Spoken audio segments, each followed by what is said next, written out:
Ya, los párpados. Los párpados son estos pliegues de piel que van a proteger el globo ocular y también, como ya sabemos, los párpados se derivan del ectodermo y la función principal es igual hidratar el ojo con cada parpadeo.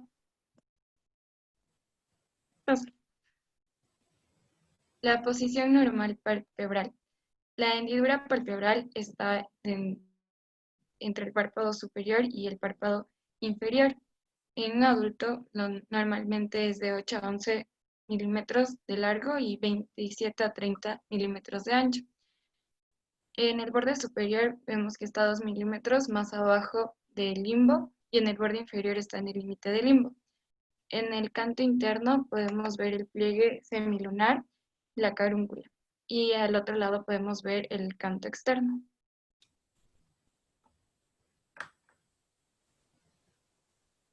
Ya, aquí en el párpado pusimos una clasificación de la parte más externa hacia la parte más interna. Primero podemos ver la piel, que es delgada, es fina, y en el borde palpebral, que está igual en la piel, por el lado de la pestaña, donde se puede ver la glándula de Seyss, que es sebácea, la glándula de Moll, que es sudorípara. Luego está el tejido subcutáneo, que divide el músculo y está entre el músculo y la piel. El músculo orbicular, que es el que se encuentra en rojo. El tabique orbitario, este se va a insertar en el elevador del párpado. Creo que aquí no se puede ver, pero va a ir en esta parte encima del elevador del párpado. Luego está el músculo elevador en verde, el músculo de Müller, que está debajo de este elevador del párpado, el tarso y luego ya vemos la conjuntiva. La glándula de meiomio es también una glándula sebácea y vemos el músculo de Riolano en la parte inferior del párpado. Y aquí había unas variantes anatómicas con respecto al párpado asiático.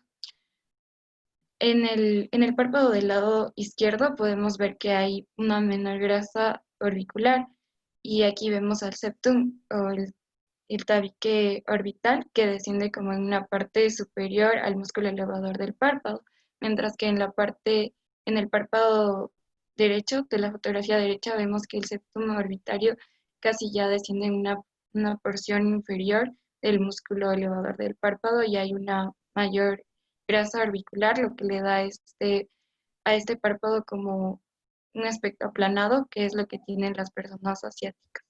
¿Qué es el septum orbitario?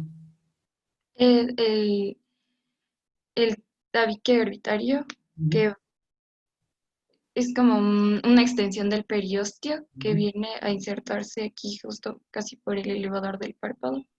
Ok. Entonces ya saben por qué los chinitos, la inserción del elevador del párpado superior en el tarso y manda prolongaciones de ese tendón hacia la piel. Es el que genera ese pliegue de belleza que tenemos nosotros los occidentales, donde ustedes, señoritas, se maquillan. Se han visto esa línea, ¿no es cierto? Eso marca la inserción de la aponeurosis del elevador del párpado superior. Los orientales tienen variaciones anatómicas en que no tienen esas proyecciones del tendón del elevador del párpado superior y del septum orbitario hacia la piel. Ellos pagan para que les hagan marcados, porque genéticamente no tienen eso. Es lo que está explicando. Sigue, por favor. Ya. Y pues, Catherine. y Ujú. ya, aquí vemos que el borde palpebral, lo importante aquí es que hay un cambio del epitelio. En donde están las partes de las pestañas es un epitelio queratinizado y luego ya va a pasar a ser un epitelio no queratinizado donde están los orificios de meiomio, que eran estas glándulas sebáceas. ¿Cómo se llama esa línea de transición entre epitelio escamoso y epitelio y mucosa, ¿no? Tiene un nombre y es una marca anatómica importantísima que está puesta ahí a la derecha, ¿ve? La línea gris. Sí, esa es otra marca que no se puede olvidar. Si se van a hacer cirujanos plásticos, cuando hay una herida del grosor palpebral, la línea gris sirve para poner el primer punto entre un lado y el otro lado. Se pasa a través de la línea gris. Con eso se consigue confrontar los dos bordes del párpado para que no quede un decalaje el rato que están suturando el párpado. Entonces la línea gris es una de las marcas anatómicas. Todo lo que está por delante de la línea gris en patología ocular se llama anterior o externo, y todo lo que está posterior a la línea gris se llama interior o interno o posterior, ¿ok? Entonces eso no se pueden olvidar, y eso es una marca anatómica importantísima en el párpado. Sigue, Catherine. Ya. Y bueno, ya con ya, el músculo auricular de los ojos. Este Párpado. se subdivide en orbitaria, palpebral y también lagrimal. Es inervado por el séptimo par y es un músculo voluntario para cerrar el ojo, pero también le pusimos involuntario porque se puede producir los blefaroespasmos, que es cuando el globo ocular no está tan lubricado, entonces hace que el músculo se cierre. Y aquí, como ya habíamos visto en la fotografía anterior, estaba el músculo de Riolano, que son estas fibras que se extienden hasta el borde palpebral. Y también en la parte inferior del gráfico podemos ver al músculo corrugador superciliar. Ujú. Este igual es un músculo estriado, que, bueno, que es voluntario. ¿Y cuáles son músculos lisos? Y el músculo de Müller era un músculo liso, ya le voy a poner. Yo. Y aquí está el tabique orbitario, que como ya habíamos visto, viene de una extensión del periósteo, y aquí visto desde la parte inferior, viene desde el tarso hasta los márgenes de la órbita y luego ya llega hacia el periósteo. Pásale, pues. Ya, el músculo elevador del párpado, este se origina del ala menor del hueso del esfenoides y también está inervado por el tercer par craneal. Aquí podemos ver que está el ligamento de Witt debajo está encima del músculo de Müller y ya por detrás vemos también el músculo elevador del párpado. Este músculo elevador del párpado es, es un músculo eh, voluntario y pues es para que, como dice el nombre, es para que se mantenga abierto el ojo, el párpado. ¿Cuánto es la acción del elevador del párpado superior en apertura palpebral? Mm, Unos 15 milímetros, creo que. ¿Sí? 12, 15 milímetros. Es el más activo en la elevación del párpado superior, porque hay otros elevadores que ya vas a hablar. Y de esa diapositiva, vean el ligamento de Wienald. Es parte del sistema de retractores palpebrales. Mantiene todas las estructuras en posición, inclusive la grasa orbitaria preceptal le mantiene en posición. Ese es parte del sistema de retractores palpebrales. Ujú. Pásale, por favor.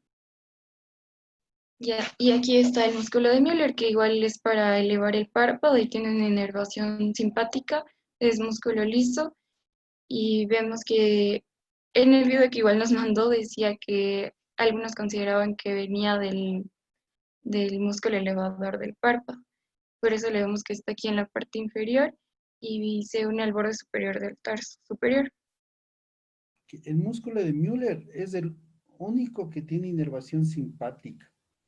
Entonces, cuando hay un daño en la vía simpática, el párpado se cae. ¿Y cuál es la acción del Müller? ¿Cuánto eleva? Uy, creo que eran no me acuerdo, no recuerdo eso. 2 milímetros. Entonces, cuando ustedes tienen un daño de la inervación simpática, y solo para hacerles un recuerdo, la inervación simpática del Müller viene a través del ganglio cervical o estrellado. Acompaña los plexos carotidios.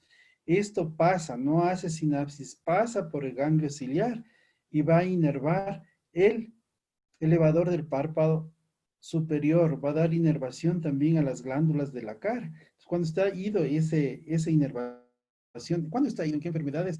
En el síndrome de Horner. Sí, en un tumor en el ápex del pulmón que se llama de Pancoast, se afecta también el ganglio estrellado, se afecta en un tumor de glomus carotidio. Entonces ahí vamos a tener un párpado caído y la pupila en miosis. por daño en inervación simpática. Sí, este músculo de Müller se manifiesta clínicamente en las enfermedades que les dije. Y yo lo que estoy haciendo es subrayando la importancia, o sea, ¿para qué toca saber esto? Porque, ¿qué me va a decir un daño en el Müller? ¿Para qué tengo que aprender de este músculo de Müller? ¿Sí?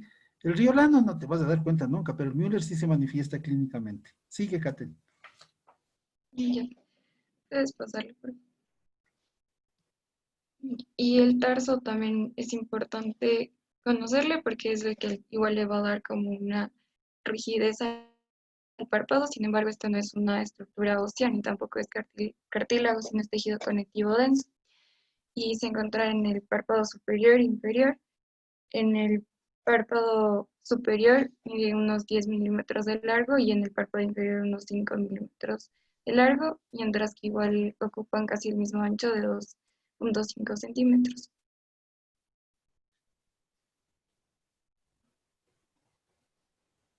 Ok, antes de que pases.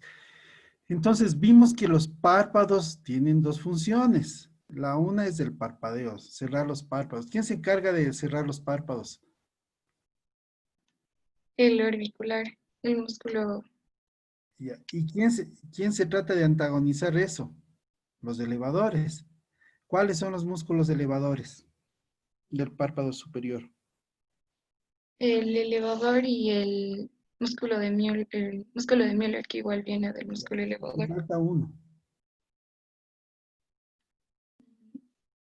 el frontal. El músculo frontal hace elevación hasta 2 milímetros del párpado. Voy a compartir el video un ratito. Cuando ustedes suben el frontal, abren los ojos, ¿sí ven? Entonces hay tres músculos que hacen elevación del párpado superior. El principalote, que es el elevador del párpado superior. Y de ahí tenemos el Müller y el frontal, ¿sí? Indirectamente, secundariamente, el recto superior hace algo de elevación porque viene adosado, viene en la vaina del elevador del párpado superior, viene el recto superior. Cuando nosotros operamos hace tiempo catarata, poníamos un reparo en el tendón del recto superior para fijar el ojo y que no se nos mueva. Y dejamos de hacer eso porque los pacientes luego quedaban con tosis. Se lesionaba el elevador del párpado porque vienen casi en un solo cuerpo, los dos. Sí, pero cuando lean van a ver, hay músculos elevadores accesorios y el principal. El principal elevador y los accesorios dos, Müller y frontal. Sigue.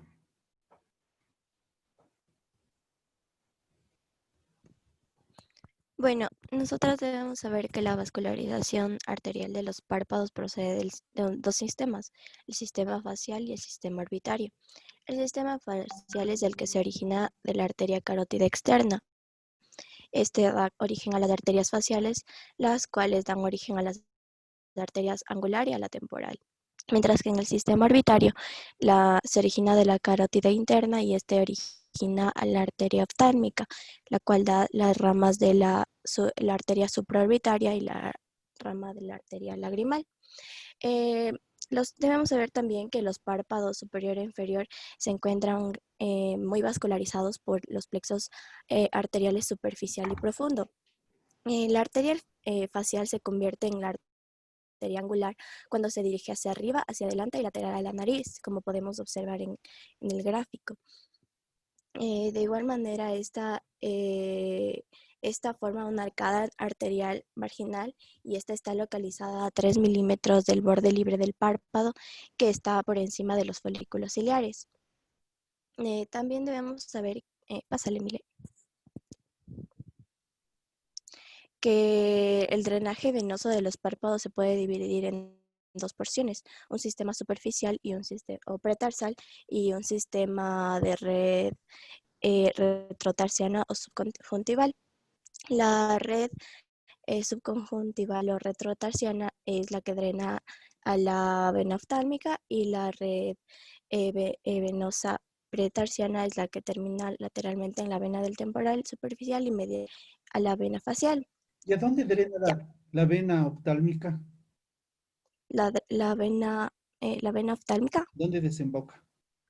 La vena oftálmica, esa desemboca en el seno cavernoso. Claro, ya, ok. Entonces, esta pues, puede ser una vía de diseminación de las infecciones. Por eso hay que saber. Sí, Sí, y la red pretarsiana es la que drena en las venas yugulares interna y externa. ya, ok. Pásale. Además, es importante saber que en los párpados, como en la conjuntiva, hay vasos linfáticos, pero en la órbita no hay vasos ni ganglios linfáticos. Entonces, el drenaje venoso se puede dividir en dos grupos linfáticos. Un grupo medial que drena hacia los ganglios linfáticos submandibulares y un grupo lateral que drena hacia los ganglios linfáticos preauriculares superficiales. Muy bien. Pásale. Ya. Otra de las estructuras accesorias de los párpados es la carúncula, la cual es una estructura carnosa ovoide que está unida al borde inferomedial del pliegue semilunar.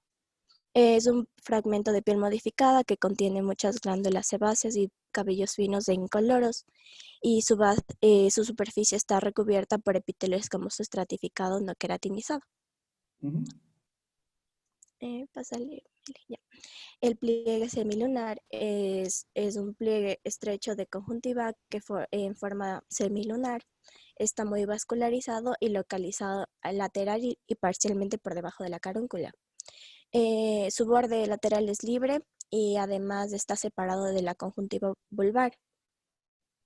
Em, Su epitelio es muy rico en células caliciformes y, el epitelio del pliegue es muy rico contiene mucha grasa y a lo largo contiene también músculo liso.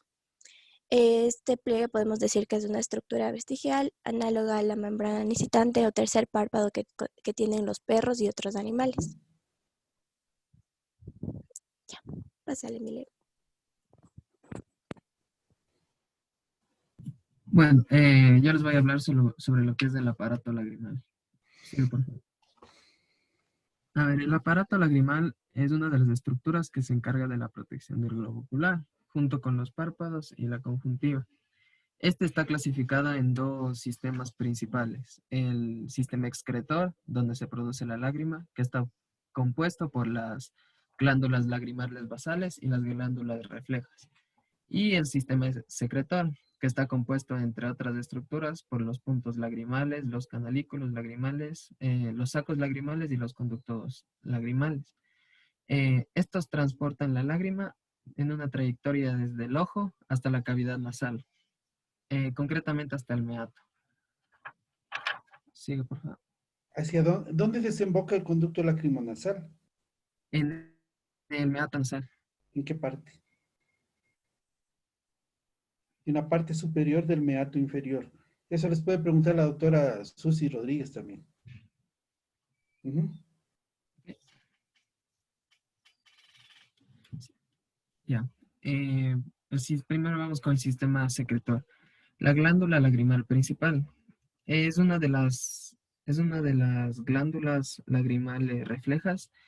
Esta se encuentra en la fosa lagrimal del hueso frontal y es separada por el tendón del músculo elevador del párpado en dos porciones, que son la orbitaria y la palpebral.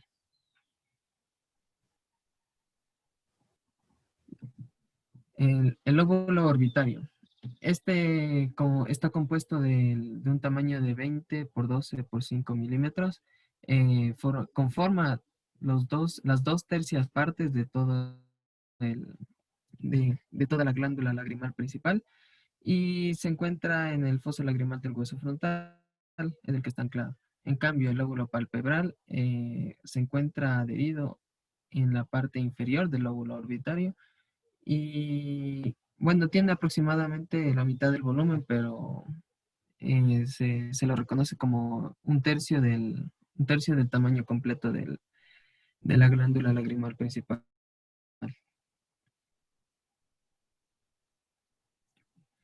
Las glándulas accesorias. Tenemos tres tipos de glándulas accesorias. Las glándulas mucosas están, ¿cómo se podría decir? Están conformadas por las células caliciformes y cuya secreción es principalmente el moco.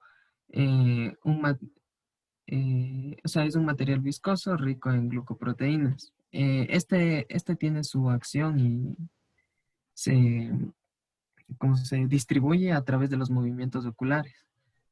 Las glándulas acuosas hay entre 8 y 25 y predominan en el fondo del saco conjuntival superior. Espérate un ratito. Las células caliciformes básicamente se ubican alrededor del limbo esclerocorneal.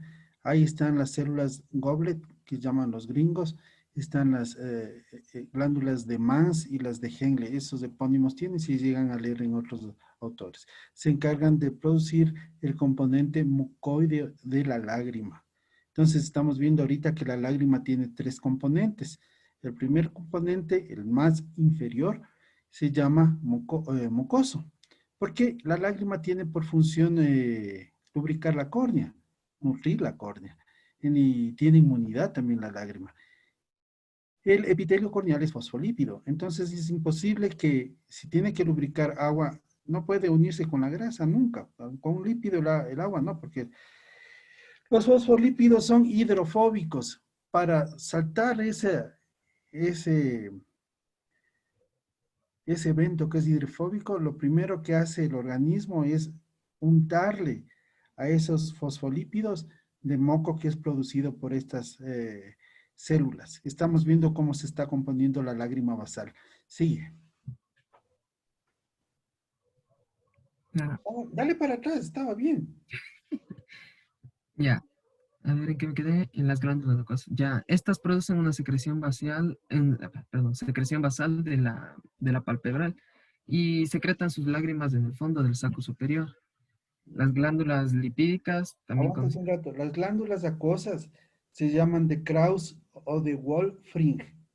Son las glándulas lagrimales accesorias, ¿sí? Porque la glándula lagrimal principal, esa que tiene dos lóbulos, también produce el componente acuoso. El 90% produce esa.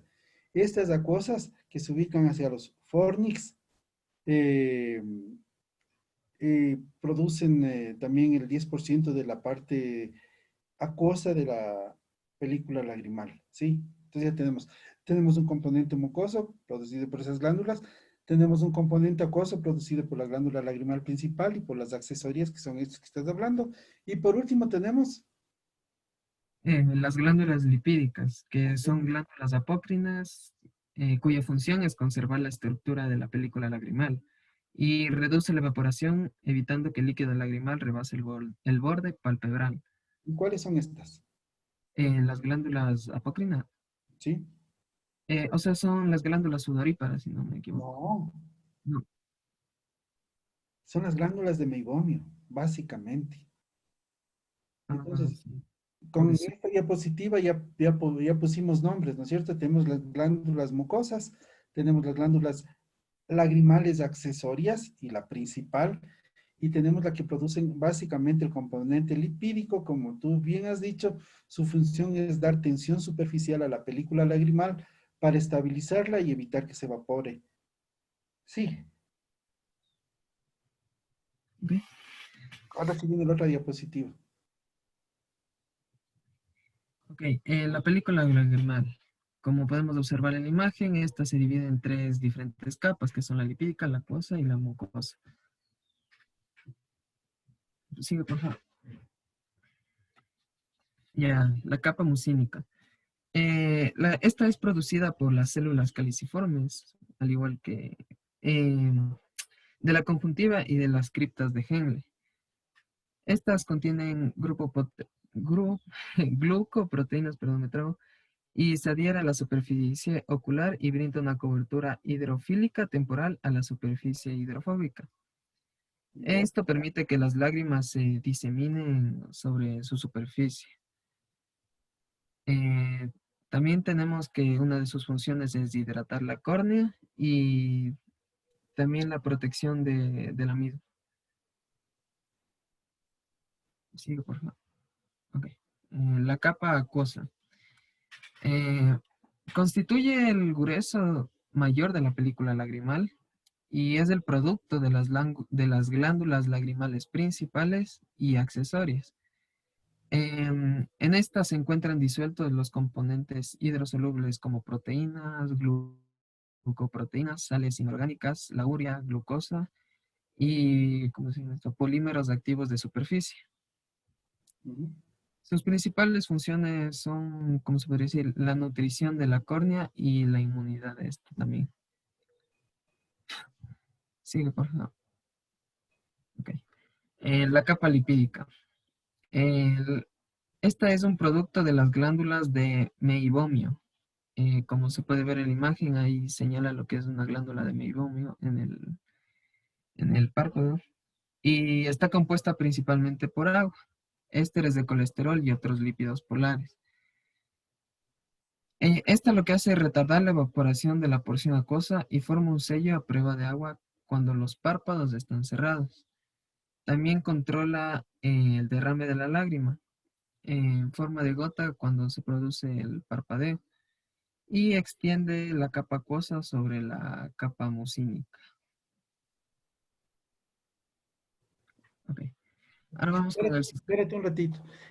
Entonces, la lágrima es el compuesto de tres capas y una de las características de la lágrima importantes en su composición es que tenemos tres tipos de lágrimas, chicos. Acabas de hablar y describir la lágrima basal, que es la que está lubricando el ojo. Tenemos lágrimas emotivas y tenemos lágrimas irritativas. Estas dos últimas no son basales, no son fisiológicas porque son hiperosmolares. Algo que caracteriza la lágrima basal es que es hipoosmolar. Y eso tiene que ser así porque tiene que meter nutrientes a la córnea. El rato que la lágrima se torna en hiperosmolar, le va a descompensar a la córnea porque le va a restar nutrientes, no le va a nutrir a la córnea. Cuando nosotros hemos llorado de la felicidad y la tristeza y se seca la lágrima, uno ve el camino por donde rodó la lágrima porque tiene demasiada sal. Sí, esas lágrimas irritativas y emotivas son hiperosmolares. Características de la lágrima que les va a servir para luego. Sigue.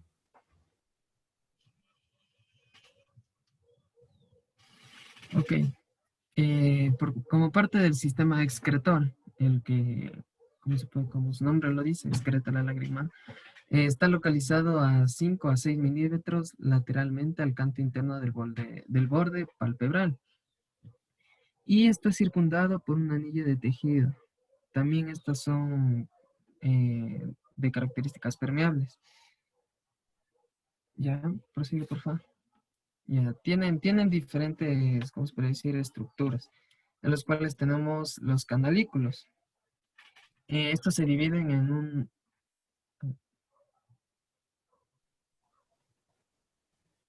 mm, bueno, aquí creo que se vira la diapositiva. Bueno, los canalículos.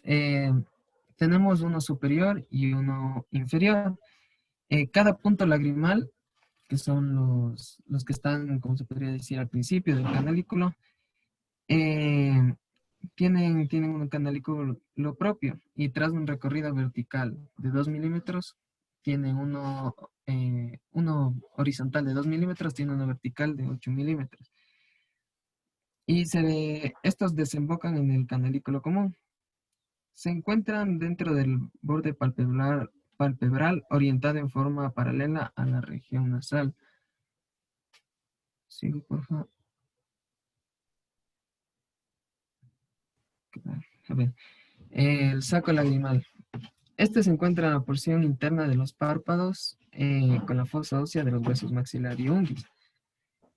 Recibe su parte súper externa las lágrimas de los canalículos y lo drena inferiormente al ducto lacrimonasal, hacia el meato inferior de la fosa nasal correspondiente, en donde se encuentra lo que es la válvula de Hasner. La porción superior del saco se denomina cúpula o fornix, y entre ella y el tramo medio se encuentra el punto donde desembocan los canalículos lagrimales del saco. Ya. La porción inferior se denomina istmo y se conecta el saco con el ducto lacrimonasal. También este tiene diferentes válvulas, ¿no? Además de sus porciones, que son las válvulas de Boch-Dalek, de Rosenmüller, de Krauss, de Taillefer y de Hasner.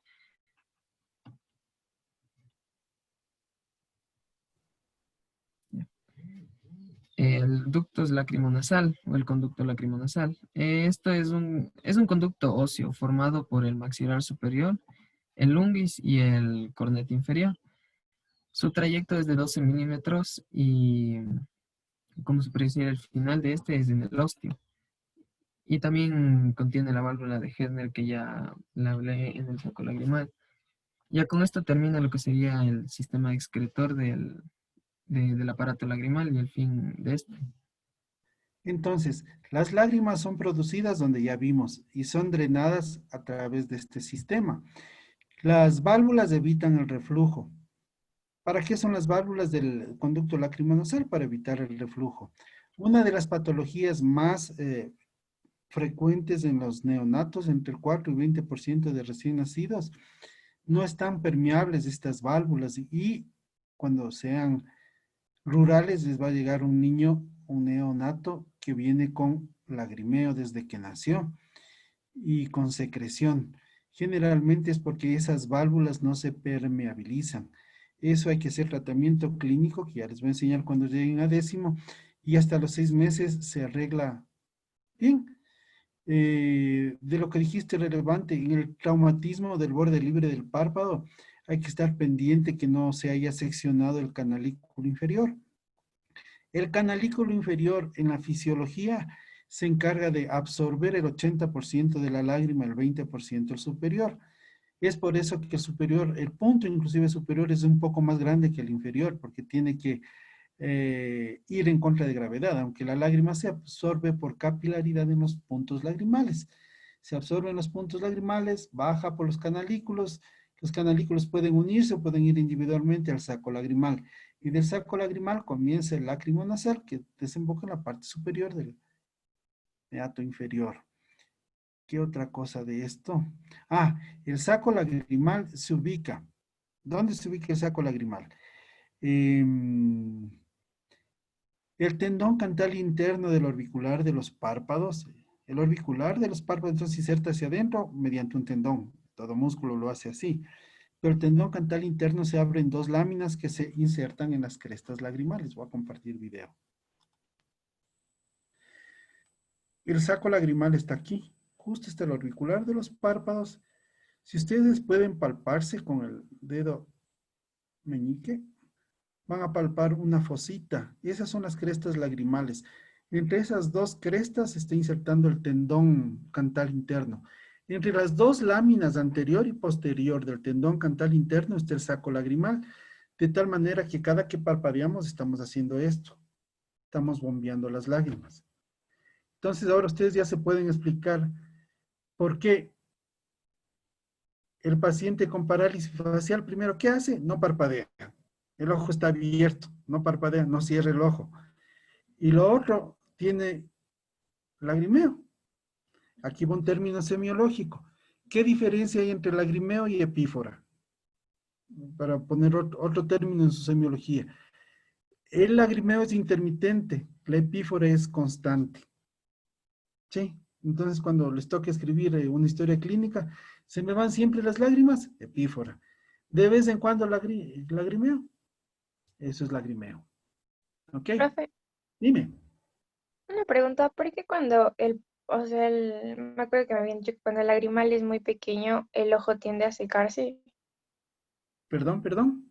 Cuando el lagrimal es muy pequeño, el ojo tiende a secarse No. fácilmente.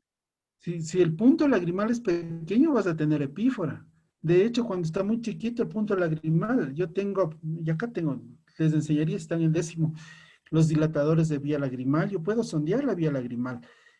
Por ejemplo, ese niño que tiene las válvulas y que no se permeabiliza hasta los 6 meses, yo le sondeo y le rompo la válvula.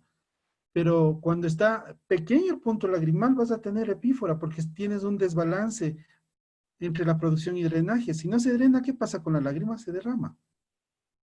Ahora, algo que pasa en el tiempo, y eso vamos a ver en 10º, es que por los cambios hormonales, especialmente en la mujer en la posmenopausia, presenta un síndrome de ojo seco. El ojo seco puede ser por cantidad o por calidad, ¿sí? Y uno tiene pruebas para determinar si es la cantidad de lágrimas, de generalmente el componente acuoso el que está fallando, o si es que es un ojo seco de tipo evaporativo, si es el componente lipídico el que está fallando. Entonces, ahora tenemos en el arsenal terapéutico, tenemos colirios que nos van a ayudar para el un problema y para el otro problema. Ujú. No sé si te respondí, si no. O sea, un punto lagrimal estrecho nunca causa ojo seco. Para el ojo seco, más bien hay terapias en donde se ponen, ahí tenías puesto un plug en la, ¿cómo se llama? En la diapositiva que me presentaron había un plug para tapar el punto lagrimal. Se ponen plugs o se cierran los puntos lagrimales para que permanezca más tiempo la lágrima. ¿Te Listo, gracias, respondí? profesor. Es que había leído eso en algún lado, pero supongo que lo vi mal. Ujú. Sí, la diapositiva que presentaron era de ojo seco y tenía un plug ahí adelante que decía, señalado el punto lagrimal donde se le iba a poner. Un tapón. Ok, sigamos.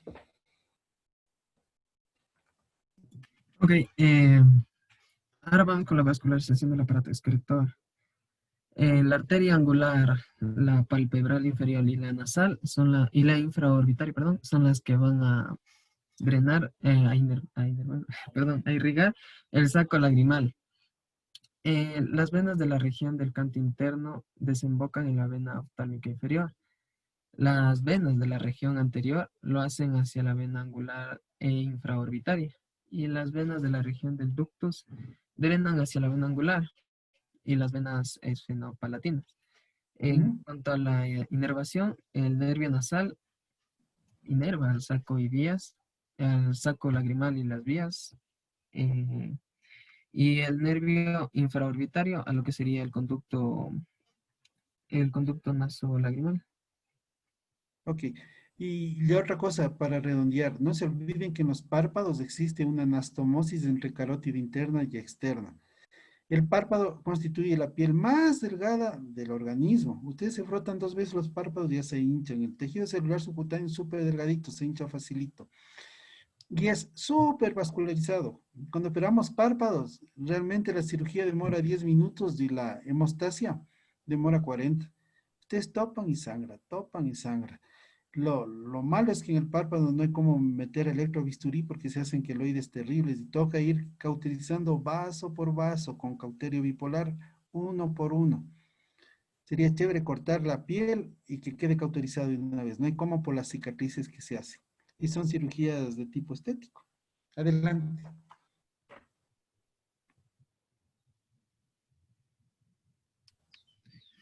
Bueno, aquí un pequeño dato sobre lo que es la fisiología del párpado, lo que sería el drenaje. Aquí dice que cuando los párpados se cierran, el auricular comprime la ampolla y acorta los canalículos. ¿Ya? En tiempo simultáneo se expande el saco, creando una presión negativa. Pueden ver en la segunda imagen, en la primera imagen. Y luego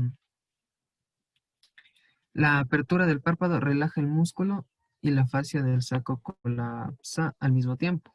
Esto empuja las lágrimas hacia la nariz, en donde el punto se va lateralmente y se reinicia la entrada del fluido lagrimal. Entonces, ahí en la imagen ¿cómo se puede observar Es lo que es todo un el sistema de bombeo. sistema de bombeo.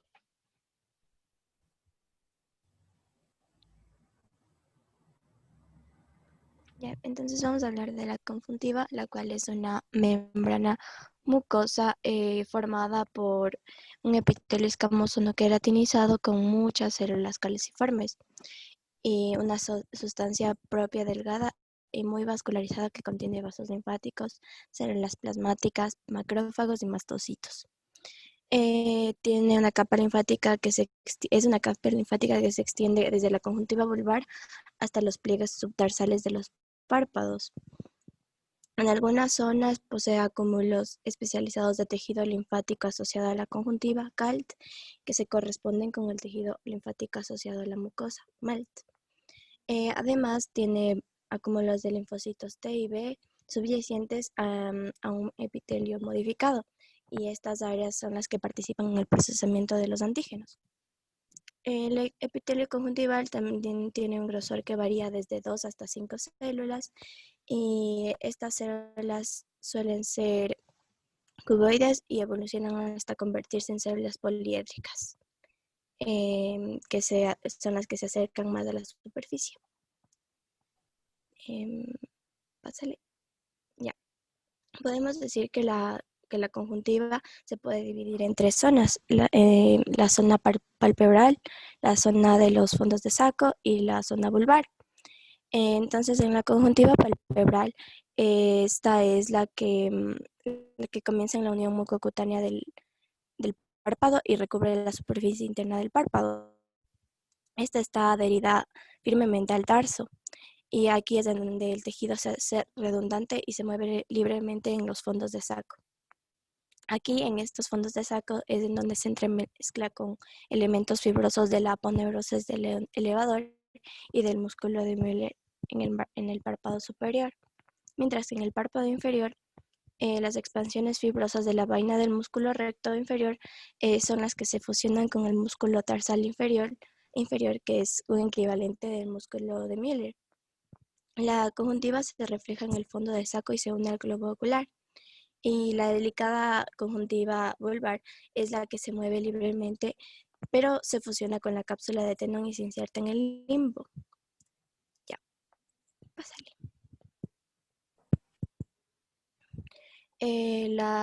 Estas zonas están irrigadas por las arterias ciliares anteriores, las cuales principalmente vascularizan la conjuntiva vulvar, mientras que las ramas de las arcadas marginales de los párpados son las encargadas de irrigar la conjuntiva palpebral.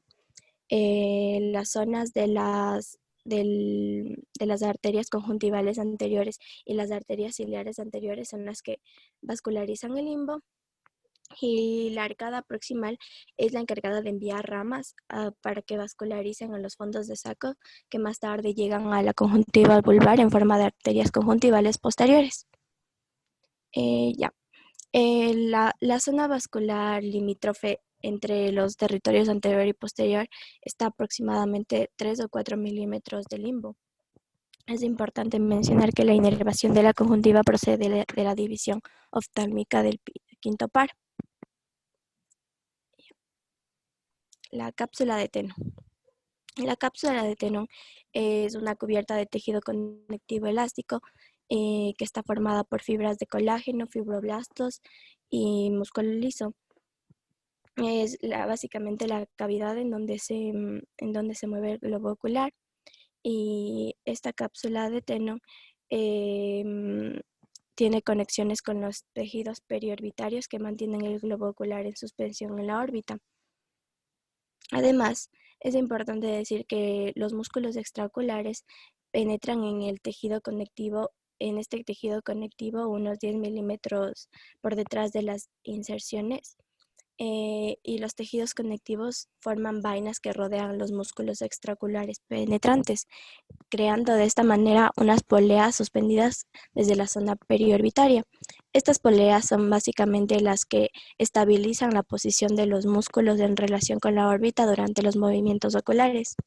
Y las poleas están conectadas entre sí y con la fascia de Tenon mediante las bandas de tejido conectivo que tienen colágeno, elastina y músculo liso. Y ya, gracias.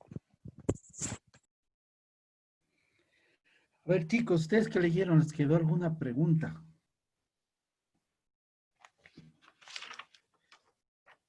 ¿No?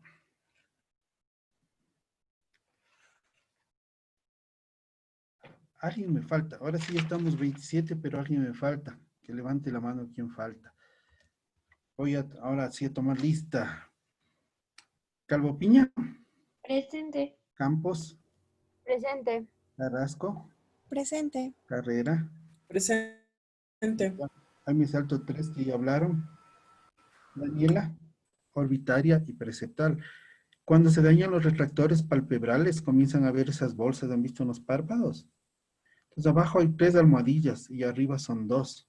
La función de los retractores del Whitnall arriba y del Lockwood abajo es mantener eso. Si se hacen cirujanos plásticos les va a servir esa información.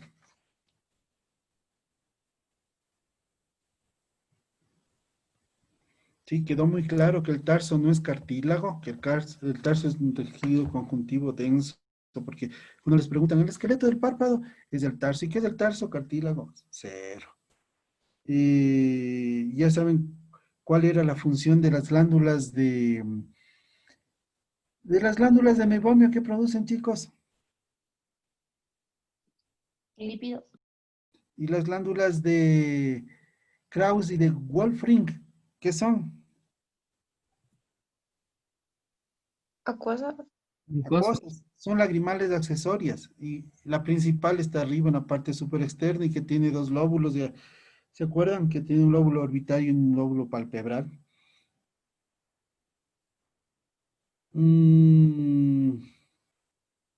Las células caliciformes, de ahí hay algunas glándulas que están las criptas de Henle, las de Mans, son las caliciformes, las goblet cells se encargan de la función de mucina. Ya saben cuál es cada una de las características de esas y la función de cada una de esas que están haciendo la película lagrimal.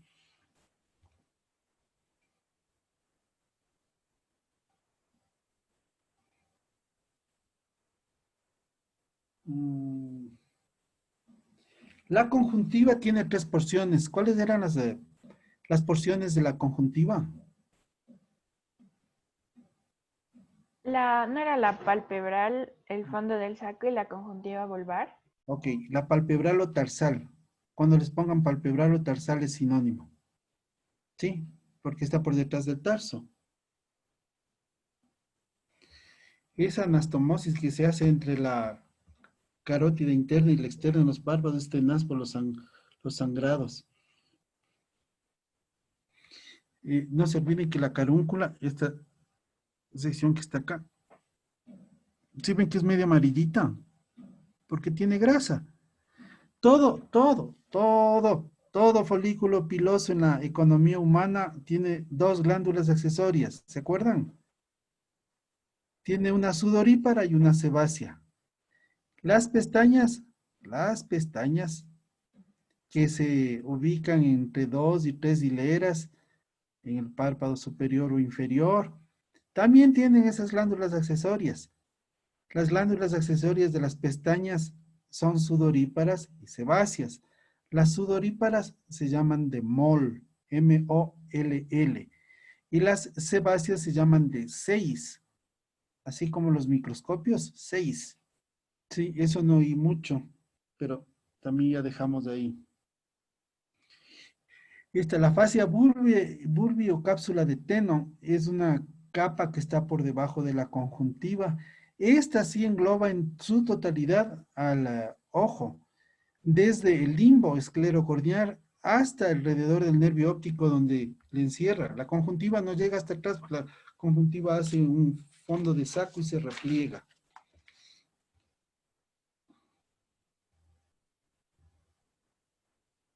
Y lo otro, que no se deben olvidar, el drenaje venoso de esta parte, especialmente de la parte retrotarsal, dicen, de los párpados, ¿hacia dónde se hace?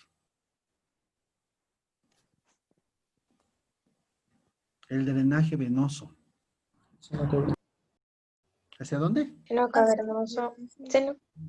Esa es una vía donde se puede esparcir una infección. ¿Y el drenaje linfático de los párpados y de la conjuntiva, hacia dónde se hace?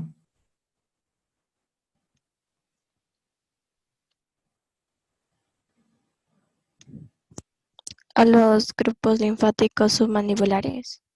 Praauriculares superficiales. ¿Y para qué sirve eso, Doc? Cuando tengan una conjuntivitis viral que da respuesta adenoidea, van a tener adenopatías preauriculares submaxilares. Sí, y también en la clamidia. Gracias a Dios aquí no hay la clamidia trachomatis, pero sí, en una conjuntivitis, para saber si es una conjuntivitis bacteriano-viral hay varias características. Una de esas es la respuesta linfoidea. Y la respuesta linfoidea de los párpados y de la conjuntiva se hace hacia los preauriculares submaxilares. Eso les va a servir para eso. ¿Alguna pregunta, chicos?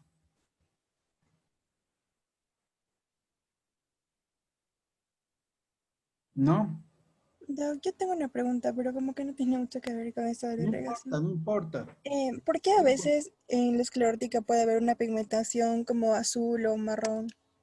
Ya, esas se llaman nebus. Son pigmentaciones congénitas.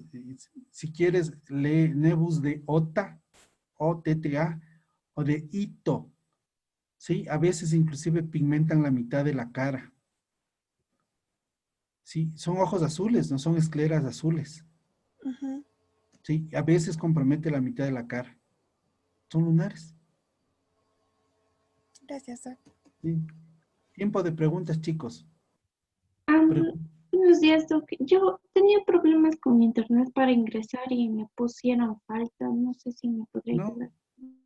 yo no te Por- puse falta. Aquí la única que tiene falta ahora es Michelle Catherine Soria Aguirre, que no asoma. No Muchas asoma. gracias.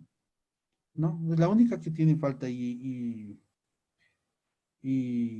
retirada. ¿Qué más tiene falta? Nadie más. Todos están, ¿no es cierto?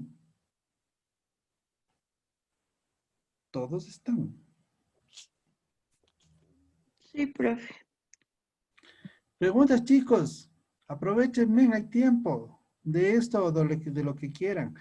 Mi función es ser un facilitador del aprendizaje, porque si no sería fácil. Vayan a leer y punto y les hacemos las evaluaciones. Uno, ser su facilitador de aprendizaje y luego subrayar lo que les va a servir para cuando sean más grandes. Porque no todo lo que, esta no es una clase de anatomía, no es una clase de embriología, sí, es una clase que les va a apuntalar sus aprendizajes luego. Entonces tenemos que aprender lo que nos va a servir. Si vamos a leer cosas que no nos van a servir, pues estamos perdiendo el tiempo. Y por eso les digo, gracias a Dios, tengo esa guía de la Academia Americana que está hecho por expertos en educación. Ellos ponen los mínimos que hay que saber para poder desarrollar luego los temas clínicos en la oftalmología.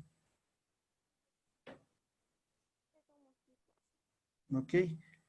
La obstrucción congénita de la vía lagrimal, ya está todo. ¿Algo más, chicos? Doctor, una pregunta. Dime. ¿Por qué los bebés, desde que ya nacen, algunos ya nacen ciegos o sordos? Sí, ¿por qué? Por fallas en el PAC6. Ciegos congénitos puede ser por anoftalmia, por falla de inducción de la formación de la vesícula óptica, ¿sí? Otra de las causas porque puedes tener es microoftalmia, entonces falla de la inducción, ¿se acuerdan? Otra causa por la que puede nacer un niño ciego es por un glaucoma congénito, ¿sí? ¿Se acuerdan que el humor acuoso está presente a la semana? El ángulo irido corneal se forma a la 12, el humor acuoso a la 20.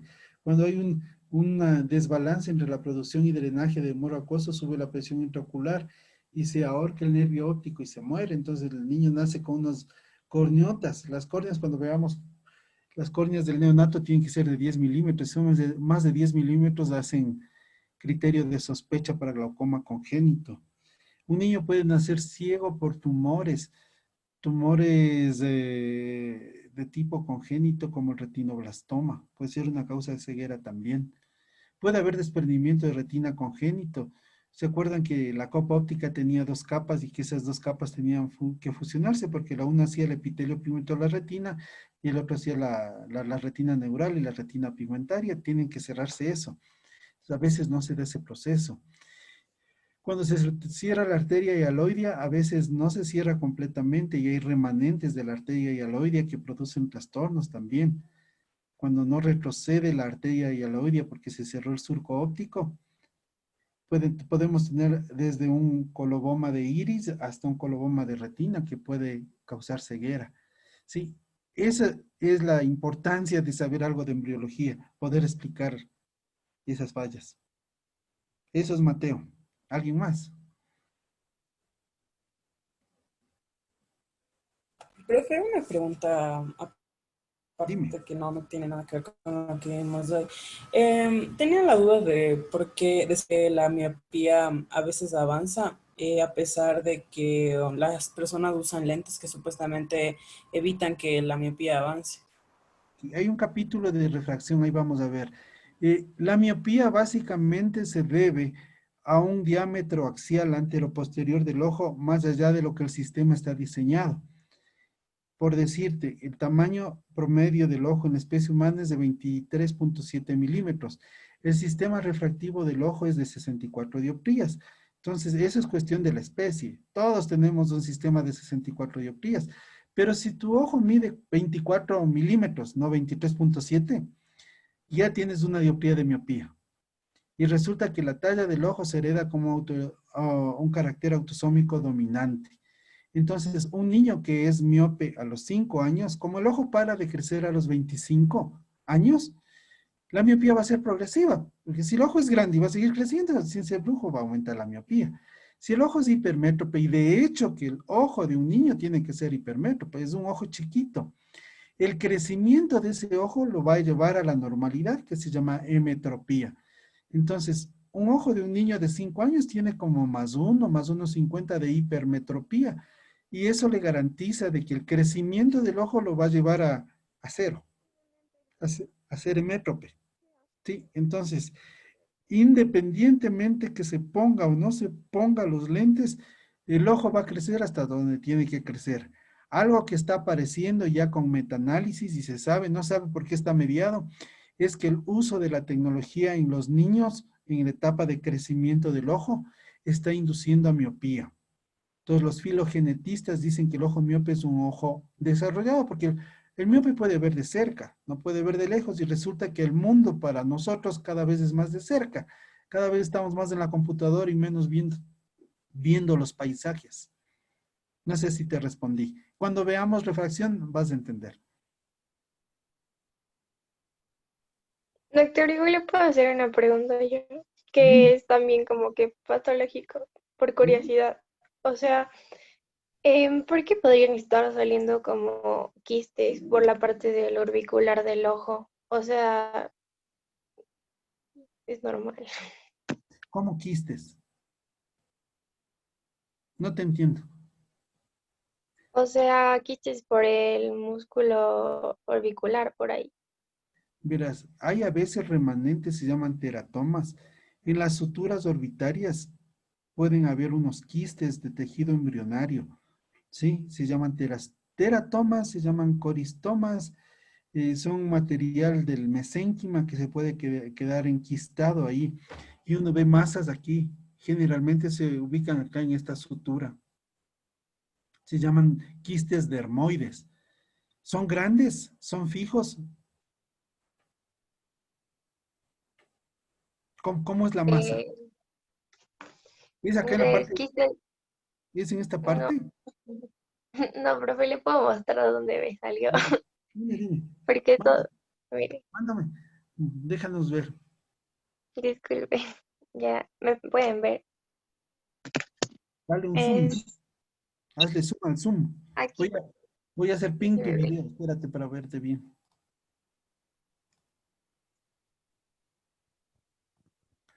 Enséñame la Ahí masa me que ve, no profe. veo. Enséñame, Es señálame con el dedo. aquí. Está como diferente y aquí no tengo nada. Y aquí sí.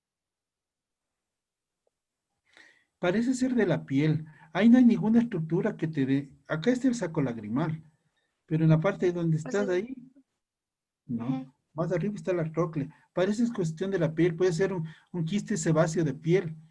Sí, pero no es de, ujú. de ninguna estructura detrás. Ahora, cuando vemos patología, eso no tiene referencia al borde libre de párpado. Eso es de piel. ¿Ok? Algún rato asómate para ver ahí en el hospital. Pero eso no tiene que ver con las estructuras internas del párpado. En esa zona no hay.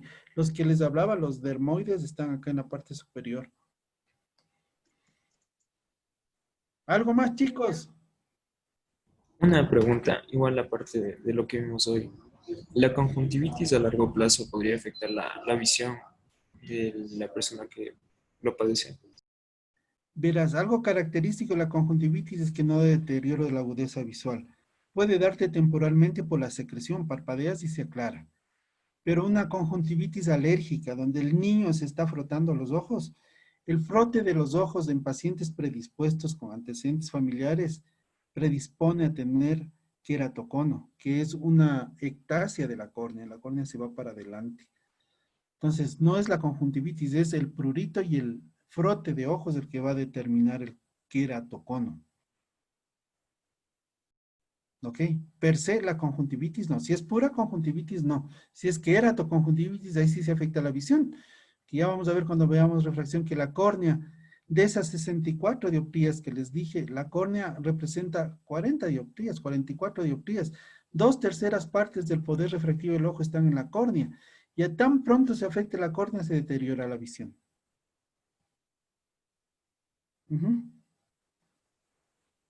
¿Algo más? Si no, nos vemos en la noche. No tengan miedo, está fácil, está fácil. Y la nota del examen les va a salir apenas acaben de hacer el examen. Tienen el chance de retroceder y revisar el examen. El examen se termina a las 7:50 o cuando ustedes le finalicen. Cuando ustedes finalizan van a tener la nota inmediatamente. ¿Ok? Doctor, una pregunta. La vesícula óptica salía en algunos que eran parte del neuroectodermo del prosencéfalo y en otros videos del diencéfalo. ¿De qué es la vesícula óptica? ¿De cuál es, chicos? ¿De dónde deriva la vesícula óptica? Del prosencéfalo. Ya, del prosencéfalo. Del Ya, doctor, prosencéfalo. Y en los dos videos decían lo mismo. Ok. Listo, mis queridos jóvenes. Qué gusto. Créanme que se me va el tiempo volando con ustedes. Se me va volando. Yo creí que iba a estar pesado, digo, dar prerequisitos, pero dar prerequisitos con sentido no ha sido tan difícil. Si me pongo a recitarles todos los trayectos y las, ¿cómo se llama? Las capas y las subcapas, no les sirve de nada a ustedes. Hay que resaltar lo que les va a servir, como les digo. Se me va volando el tiempo. Ayer que tenía todo el día, desde las 7 hasta las 4 de la tarde, me doy cuenta ya era las 4 de la tarde. Bueno, qué gusto, nos vemos. Igualmente, Gracias, gusto. doctor. Que pase bien. Hasta luego. Igualmente, doctor. Gracias. Entre